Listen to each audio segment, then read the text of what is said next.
Les perceptions extrasensorielles.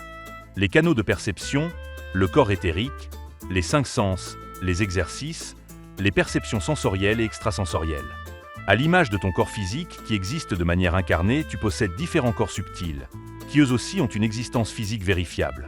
Nous avons passé en revue une partie d'entre eux dans le chapitre précédent avec l'étude du corps éthérique dont chacun des traits exprimés sur le schéma avait une existence physique vérifiable. Nous voici maintenant en train de découvrir d'autres dispositifs tout aussi intéressants à connaître. Force est de constater que nous ne sommes pas tous des saints, moi le premier. Et pourtant, nous possédons tous l'auréole décrite dans la tradition, mais pas que. Les canaux de perception, y compris l'auréole schématisée, ont tous une existence physique vérifiable. Tes 5 sens et leur prolongement te fournissent continuellement de l'information. Toutes et tous avons certaines prédispositions de naissance.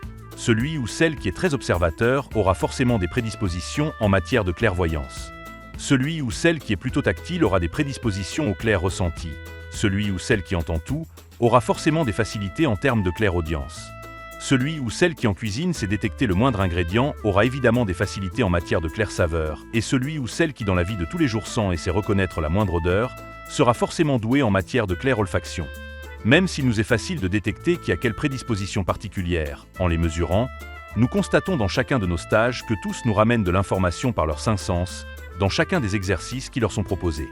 En dessous de 20 cm de diamètre, nos canaux de perception ne fonctionnent pas. De 20 à 25 cm, ils fonctionnent parfois par flash.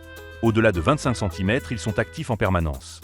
Sans même parler d'états de conscience modifiés que nous expérimentons plus pour nous amuser que pour en retirer des avantages en termes de perception. Tous se révèlent plus performants en état normal dans le ici et maintenant. Éthériquement, tes 5 sens sont des canaux qui te permettent de décoder de différentes manières les informations d'ordre subtil qui te parviennent. Le plus connu et développé est le sens du toucher. En effet, tu touches les objets physiquement, mais tu peux également, par ce même canal, ressentir les éléments vibratoires qui le composent. Ceci te donne une image physique de l'information. Mais tu peux tout aussi bien utiliser tes autres sens pour aller chercher de l'information. À ce moment, elle sera décodée en sensations physiques, images, goûts, sons ou odeurs selon le canal de perception choisi. Du moment où tu te mets dans la résonance de ce qui se passe dans ton environnement ainsi qu'à l'écoute de toi-même, tu commences déjà à ouvrir la porte de ta propre médiumnité. En effet, pas besoin d'être Madame Irma, avec sa boule de cristal pour expérimenter le fait d'écouter ton intuition, ou comme on dit, ta petite voix intérieure.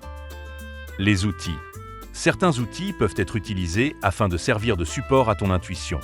Par exemple, cartes oracle, tiges de bâtonnet, yiking, feuilles de thé, marque de café, taches d'encre, lecture de cendrier, pendule, boule de cristal, ou tout autre objet à portée de main. Aucun de ces outils ne possède un pouvoir qui lui soit propre, ils ne sont que des supports aidant à la concentration, visant à faciliter la lecture du message par le pratiquant.